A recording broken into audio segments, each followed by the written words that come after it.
Hello, good morning. आजचं आमचं काम आहे कॅनिंग आंब्याचं. दरवर्षी भरपूर प्रमाणात असतं कॅनिंग. यावर्षी आंबा फार कमी असल्यामुळे थोडंसंच कॅनिंग आहे. तर त्यासाठीचे हे आंबे सगळे इथे धुवून ठेवलेले आहेत.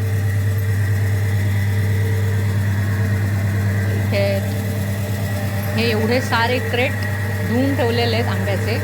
आणि आता हा धुतलेला आंबा विळीवर 2 भाग करणार त्याचे. असं करण्याचं कारण की पल्परला सालीसकटचा अख्खा आंबाही लावला तरी त्याचा पल्प येतो. सालीसकट टाकला 2 भाग करून तरीसुद्धा पल्प येतो. पण हे असं करण्याचं कारण असं की सालीजवळ किंवा कोळीजवळ आतमध्ये जर खराब असेल आंबा तर तो अख्खा टाकला किंवा न सोलता टाकला तर ते लक्षात येत नाही. त्याच्यासाठी हे असे 2 भाग करून घेत आहेत विळीवर. हे बघा, म्हणजे हा जो आहे आत्ता ह्याला हे आतमध्ये दिसतं इथे, ह्याला लासा आंबा किंवा गायर असं म्हणतात काही ठिकाणी. तर तो जो खराब झालेला आहे हा अख्खा जर टाकला तर हे कळणार नाही. त्याच्यासाठी हे असे 2 भाग करून टाकतायत. आणि ह्या मुली दोघी त्याचं साल काढतायत. म्हणजे साल काढलं की लक्षात येतो आंबा चांगला आहे का खराब आहे. असे हे जे सोललेले आंबे आहेत हे मग जाणार पल्परमध्ये. पल्परमध्ये 2 पल्पर आहेत माझ्याकडे. एक आहे तो थोडा जाडसर येतो त्याचा रस, फाईन मेश होत नाही त्याला, म्हणजे दोरे वगैरे राहतात त्याच्यात. आणि दुसरा आहे तो एकदम फाईन पल्प येतो. तर एक मोठा पल्पर हा, त्याच्यामध्ये आंबे घालून हा इथे रस आलेला आहे. हा रस ठेवलेला आहे इथे काढून तयार. आणि ह्या पोया बाहेर आल्या आहेत. तर हा रस आता नंतर इथे फाईन मेसला जाणार आहे. मी फाईन मेस करते. हा त्या मोठ्या पल्परमधनं काढलेला रस आहे तो आता इथे फाईन केला जातो. म्हणजे त्यातली गुठळी किंवा त्याच्यात आंब्यात दोरे धाग्यासारखा भाग असतो तो बाहेर काढण्यासाठी हे छोट्या पल्परला लावला जातो हा रस. हा आता फाईन पल्प तयार आहे कच्चा. तर आता ह्याची पुढची प्रोसेस की त्याला हवा मशीन, मग ह्या मशीनमध्ये येऊन तो उकळणार आणि मग पुढची प्रोसेस. हा पल्प आता उकळलेला आहे.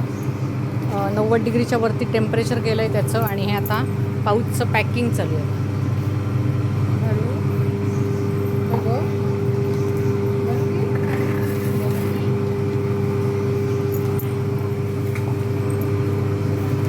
इथे काट्याला लावलेलं आहे.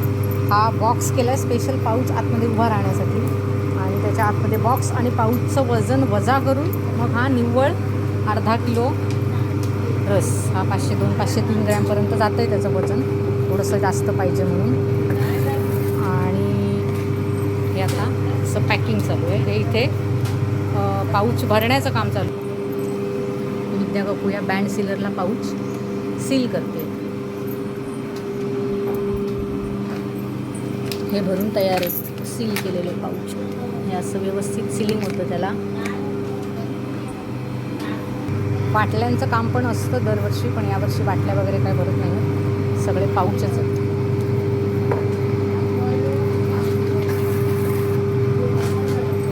हा रस आता गॅस चालूच आहे, अजून गॅस बंद केलेला नाही आहे. रसाचं टेम्परेचर 90 डिग्रीच्या पुढे आहे. 98-99पर्यंत नेतो टेम्परेचर आणि मग गॅस बारीक करून ठेवतो.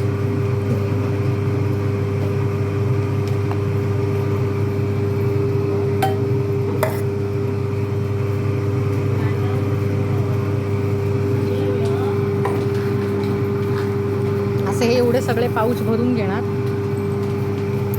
आणि मग नेक्स्ट बॅच. हे बनवलेले पल्पचे पाऊच आणि बाकी सगळे कोकण प्रॉडक्ट्स पुण्यात विक्रीसाठी उपलब्ध होतील लवकरच. तर ते तिथे रिस्टॉक झाले की त्याचा मेसेज मी करेन. आणि मग त्याच्या ऑर्डर्स देण्यासाठी किंवा तुमचे जे काही प्रश्न असतील त्याची प्राईस काय आहे, पॅकिंग किती आहे वगैरे, त्या सगळ्यासाठी व्हॉट्सअपचा नंबर शेअर केला जाईल फेसबुकवर. त्या नंबरवर कॉन्टॅक्ट करा. तुम्हाला सगळे डिटेल्स तिथे मिळतील आणि तुमच्या ऑर्डर्स तुमच्यापर्यंत पोचवल्या जातील. तर हा यावर्षीचा आता ही जी बॅच बनवतो आहे आम्ही रसाची, हा जेव्हा कधी विक्रीसाठी तयार होईल तेव्हा त्याची पोस्ट मी लवकरच शेअर करीन. त्याच्याबरोबरीने तळलेले गरे, फणसपोळी, नंतर सांडगी मिरची, आंब्याचं लोणचं, मिरचीचं लोणचं, नंतर बटाट्याचा कीस, साबुदाण्याची चिकवडी, आणखीन बरेच सारे प्रॉडक्ट्स, असे सगळे प्रॉडक्ट्स लवकरच पुण्यात रिस्टॉक होतील. आणि मग त्याची पोस्ट मी टाकेन. मग तुमच्या ऑर्डर्स नोंदवा.